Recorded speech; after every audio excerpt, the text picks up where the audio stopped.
August 7, 1943.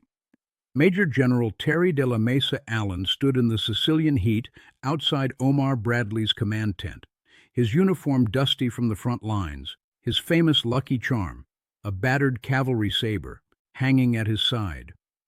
For 2 years, Allen had led the 1st Infantry Division through every major American battle, turning green recruits into the most feared assault troops in the U.S. Army. The Big Red One had just captured the crucial port of Troina after 6 days of savage fighting against crack German mountain troops. It was Allen's greatest victory, a masterpiece of aggressive leadership that had broken German resistance across central Sicily. Bradley was about to fire him for it. "Terry, you've done outstanding work," Bradley said, his voice betraying no emotion. "But I'm recommending you and Ted Roosevelt for reassignment. The division needs new leadership." Allen's weathered face showed no surprise. He had been expecting this moment since North Africa. His methods were too unorthodox, his men too undisciplined, his reputation too independent for the new American army that Bradley was trying to build. "The 1st Division has never failed a mission," Allen replied quietly. "We've taken every objective assigned to us." "That's not the issue," Bradley said. "The issue is how you've taken them." Allen nodded once and walked toward his jeep. Behind him lay the bodies of 400 German soldiers and the smoking ruins of Troina, proof that his methods worked. Ahead lay exile from the division he had forged into America's premier fighting force. This is the story of Terry Allen's revenge, how the General Bradley, fired for being too aggressive, became the man who saved D-Day. How America's most controversial division commander proved his critics wrong by turning a failed division into an elite force, and how the tactics that got Allen fired in Sicily would win the war in Normandy. The controversy began 2 years earlier, when Allen inherited a division that everyone expected to fail. June 1941. The 1st Infantry Division arrived at Camp Blanding, Florida, as one of the most demoralized units in the U.S. Army. The Fighting First had been decimated by peacetime transfers, filled with misfits and troublemakers, and led by officers who treated command as a retirement assignment. Morale was catastrophic. Discipline was non-existent. Equipment was obsolete. The division had failed every training exercise for 2 years running. Pentagon observers rated it unfit for combat and recommended dissolution. Into this disaster walked Terry Allen. Allen was everything the peacetime Army disapproved of, a hard-drinking cavalry officer who had been passed over for promotion for years. He combined Old West swagger with innovative tactical thinking. He wore his uniform like he was still chasing Pancho Villa across the Mexican desert. He carried a cavalry saber in an age of mechanized warfare. Most disturbing to his superiors, Allen actually liked combat. While other generals spoke of war as a necessary evil, Allen saw it as the ultimate test of leadership. He believed soldiers fought harder for commanders who shared their dangers than for those who managed them from safety. Allen's first act was to throw out the training manual. Instead of parade ground drill, he put his men through realistic combat exercises. Instead of classroom lectures, he taught tactics in the field under live fire. Instead of punishing troublemakers, he turned them into shock troops. "I don't want soldiers who follow orders blindly," Allen told his officers. "I want fighters who think for themselves and take the initiative when the situation demands it." The transformation was remarkable. Within 6 months, the 1st Infantry Division had evolved from a collection of misfits into a cohesive fighting force.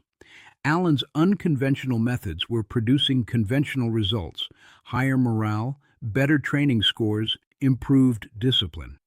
But Allen's success came with a price that would eventually destroy him. December 7th, 1941. Pearl Harbor changed everything. Suddenly, America needed combat-ready divisions immediately, and the 1st Infantry was one of the few units that could fight. Allen's gamble on aggressive training had paid off. His division was selected for Operation Torch, America's first major offensive of the war. But Allen's methods that worked so well in training would prove controversial in combat. He believed in leading from the front, sharing every danger with his men. He encouraged initiative at all levels, even when it meant disobeying orders. He fought with controlled fury that unnerved his superiors. Most problematically, Allen could not control his division's reputation for indiscipline off the battlefield. The Big Red One fought magnificently in combat, but they also fought magnificently in bars, brothels, and military police stations across North Africa. Allen saw this as a fair trade. You can't have soldiers who are killers in battle and choir boys in camp, he argued. The same aggressiveness that makes them effective fighters makes them difficult to manage in peacetime. His superiors saw it as evidence that Allen had lost control of his command. November 8, 1942. Operation Torch began with the 1st Infantry Division's assault on Oran, Algeria. Allen's men stormed the beaches with a ferocity that shocked both allies and enemies. They took their objectives ahead of schedule and immediately prepared for the next phase of operations. Allen was everywhere during the landing. On the beach with assault troops, in landing craft coordinating the attack, at forward command posts directing artillery fire. His personal courage inspired his men and terrified his staff officers, who spent the battle trying to keep their general from getting killed. The contrast with other division commanders was stark. While most generals directed operations from secure command posts, Allen fought alongside his infantry. While others relied on radio reports, Allen gathered intelligence by personal reconnaissance. While others managed battles, Allen led them. His methods worked. The 1st Infantry Division became the spearhead of every American advance in North Africa. They broke through German positions that had stopped other units. They took objectives considered impossible by conventional tactics. But Allen's success came at the cost of mounting friction with his superiors. March 23, 1943. The Battle of El Guitar showcased both Allen's tactical brilliance and his growing conflict with higher command. Assigned to capture a series of hills defended by veteran German mountain troops, Allen ignored the prescribed frontal assault and instead used a complex night infiltration that caught the enemy completely off guard. The attack was a masterpiece of small unit tactics. Allen's infantry slipped through German positions under cover of darkness, appeared in the enemy rear at dawn, and rolled up the defensive line from behind. German forces that had been prepared to fight a conventional battle found themselves surrounded and cut off. The victory was complete and came at minimal cost in American casualties. Allen had achieved in one night what conventional tactics might have taken weeks to accomplish if they succeeded at all. But Allen had achieved this success by completely ignoring the battle plan approved by 2 Corps headquarters. He had changed objectives, altered timing, and used tactics that his superiors hadn't authorized. The fact that his improvisation worked perfectly didn't matter to commanders who valued predictability over innovation. General Omar Bradley, commanding 2 Corps, was not amused. Bradley represented the new American military philosophy that emphasized coordination, standardization, and control. He wanted division commanders who followed plans, not freelance artists who improvised their own solutions. Allen's tactical brilliance was less important than his refusal to conform to systematic operations. Allen gets results, Bradley admitted to his staff, but he gets them in ways that make corps-level coordination impossible. I never know what he's going to do next. The criticism was valid, but missed the larger point. Allen's unpredictability was devastating to enemy commanders who couldn't anticipate his moves. His willingness to improvise allowed him to exploit opportunities that more systematic commanders would miss. But in the new American Army, conformity was more valuable than creativity. May 7, 1943. The Tunisia campaign ended with complete Allied victory and the surrender of 250,000 German and Italian troops. The 1st Infantry Division had fought with distinction in every phase of the campaign, establishing a reputation as America's premier assault force.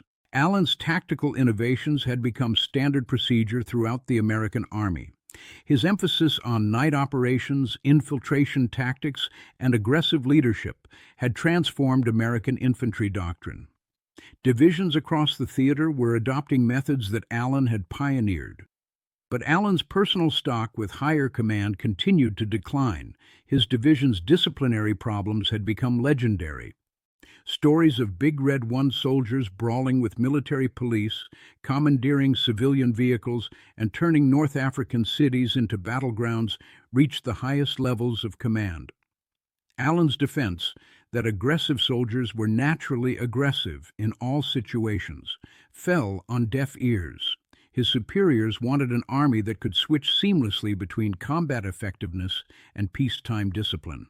"The 1st Division fights like lions and acts like pirates," complained one staff officer. "We need soldiers who can do both jobs professionally." Allen disagreed fundamentally with this philosophy. He believed that the psychological mindset required for effective combat was incompatible with peacetime military courtesy. You couldn't train soldiers to kill efficiently and then expect them to behave like gentlemen off duty. The philosophical divide was becoming unbridgeable. July 10, 1943. Operation Husky, the invasion of Sicily, began with the 1st Infantry Division leading the assault on Gela Beach. Allen's men stormed ashore against determined German and Italian resistance, established a beachhead, and immediately began pushing inland. The landing was Allen's finest hour as a combat leader. He was on the beach before most of his infantry, coordinating fire support and directing the advance. When German tanks counterattacked the beachhead, Allen personally positioned anti-tank guns and directed naval gunfire that destroyed the enemy armor. For 3 days, Allen seemed to be everywhere at once, rallying troops under fire, coordinating with naval support, directing airstrikes, and personally leading reconnaissance patrols. His staff lost track of him repeatedly as he moved between forward units, gathering intelligence and inspiring his men by personal example. The beachhead held, the advance resumed, and the 1st Infantry Division once again proved itself the most reliable assault force in the American Army. But Allen's heroics only reinforced Bradley's conviction that the division commander was too reckless for higher responsibility. "Terry fights like a private with stars on his collar," Bradley observed. "He's personally brave to a fault, but he can't seem to grasp that a division commander's job is to command, not to fight." The criticism revealed a fundamental misunderstanding of Allen's leadership philosophy. Allen didn't fight alongside his men because he couldn't control his aggressive instincts. He fought with them because he understood that personal example was the most powerful tool of military leadership. Soldiers followed commanders they trusted, and trust came from shared danger. Allen's men would assault impossible positions because they knew their general would be there with them, taking the same risks and facing the same dangers. But the American High Command wanted generals who inspired through professional competence, not personal heroics. August 2, 1943. The Battle of Troina began when Allen's division encountered the strongest German defensive position in central Sicily. The town was built on a mountain peak, surrounded by deep ravines, and defended by crack Alpine troops with extensive artillery support. Conventional tactics called for a methodical siege using overwhelming firepower to reduce the German positions systematically. Allen chose instead to use his trademark night infiltration, combined with a complex deception operation that fooled the Germans about American intentions. The battle lasted 6 days and showcased every aspect of Allen's tactical genius. He used small units to infiltrate German positions under cover of darkness. He coordinated complex artillery fires that supported multiple simultaneous attacks. He personally led reconnaissance missions that identified enemy weaknesses. Most brilliantly, Allen used psychological warfare to break German morale. He had his men maintain constant pressure with patrol actions, night raids, and aggressive patrolling that gave the defenders no rest. The Germans found themselves under attack at unexpected times from unexpected directions. On August 6th, German resistance collapsed completely. Allen's division captured Troina with minimal casualties while inflicting devastating losses on crack German mountain troops. It was perhaps the most sophisticated small unit operation conducted by American forces in the entire war. It was also Allen's last victory as commander of the 1st Infantry Division. August 7, 1943. Bradley's decision to fire Allen had nothing to do with tactical competence and everything to do with military philosophy. Allen had proven repeatedly that his methods worked. His division had the best combat record in the American Army, the lowest casualty rates, and the highest morale. But Allen's success came at the cost of conventional military discipline. His men were magnificent fighters and terrible garrison soldiers. They won battles and lost bar fights. They could execute complex tactical operations with precision and couldn't march in a straight line on parade.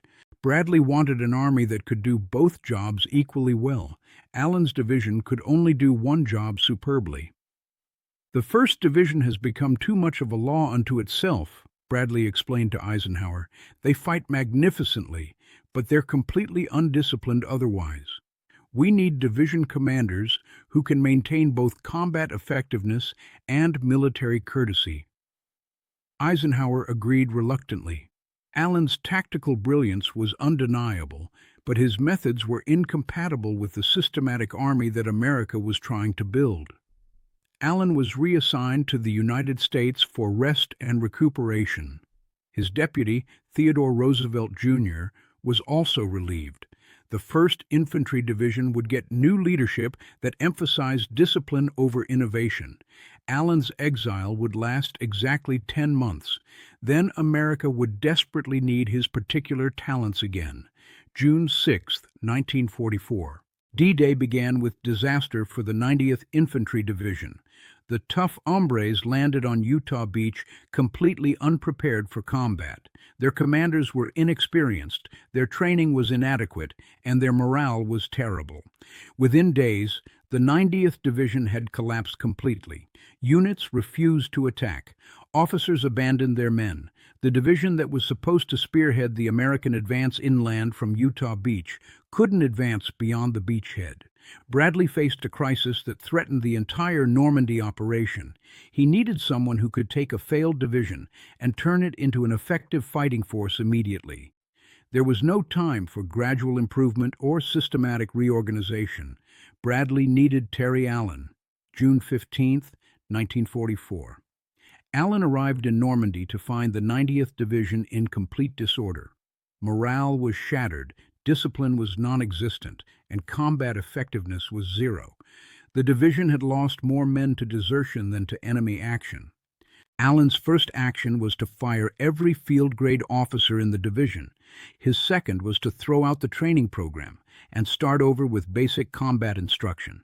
His third was to lead a company-sized patrol personally to show his new subordinates how fighting was done. The transformation was immediate and dramatic. Within a week, the 90th Division was conducting successful patrol actions.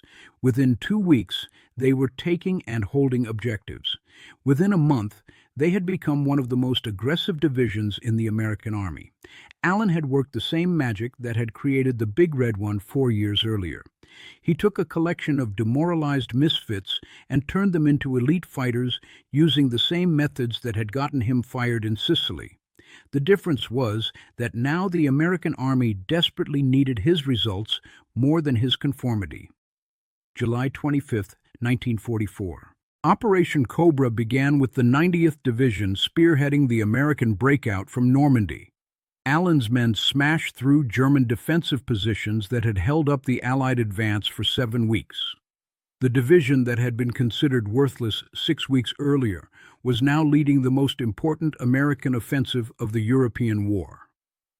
Allen's tactical innovations, night operations, infiltration tactics, aggressive patrolling, had once again proven decisive against professional German defenders. But Allen's greatest vindication came from watching other divisions adopt the methods that had gotten him fired in Sicily. The entire American Army was now using Allen's tactics because they were the only tactics that worked against experienced German troops. Bradley, who had fired Allen for his unorthodox methods, was now ordering every division commander to emphasize the same aggressive leadership that had made Allen controversial. August 12, 1944. The 90th Infantry Division completed the encirclement of German forces in the Falaise Pocket. Allen's men had advanced further and faster than any American division since the Normandy breakout began. The tough hombres had been transformed from the worst division in the American Army to one of the best. Allen had accomplished in 2 months what conventional leadership had failed to achieve in 2 years. Standing in the ruins of Falaise, surrounded by thousands of German prisoners and the wreckage of an entire German army, Allen could reflect on the irony of his situation. The tactics that had gotten him fired in Sicily had won the decisive victory in France. The aggressive leadership that Bradley had considered inappropriate for division command had proven to be exactly what America needed to win the war. Allen's vindication was complete, but it came too late to save his career. The American Army had moved beyond the need for his particular brand of leadership. The war was now about logistics, coordination, and systematic operations rather than tactical innovation and personal heroics. Terry Allen had proven his point, but the Army had changed while he was in exile. September 15, 1944. Allen was promoted to Major General and given command of the 104th Infantry Division for the final campaign into Germany. It was a reward for his success with the 90th Division and recognition of his tactical abilities. But it was also a form of exile. The 104th was a new division that wouldn't see combat until 1945. Allen would finish the war training troops in the United States, while his protégés led divisions in the final assault on Germany. The man who had pioneered the tactics that won the European war would watch that victory from the sidelines, having been too successful too early for his own good. Allen's story embodied the fundamental tension in American military culture between innovation and conformity, between individual brilliance and systematic operations. He had proven that unconventional methods could produce superior results, but he had also proven that unconventional commanders were incompatible with conventional armies. In the end, Terry Allen got his revenge by succeeding spectacularly with the methods that had gotten him fired. The 90th Infantry Division became living proof that aggressive leadership and tactical innovation were more valuable than military courtesy and systematic planning. But Allen's vindication came at the cost of his own career. He had won the argument and lost the war for his own advancement. The American Army learned Allen's lessons and promoted his students while leaving the teacher behind. It was the cruelest form of success, being proven right too late for it to matter. Terry Allen had taught America how to fight and win. The tragedy was that America no longer needed the teacher once it had learned the lessons.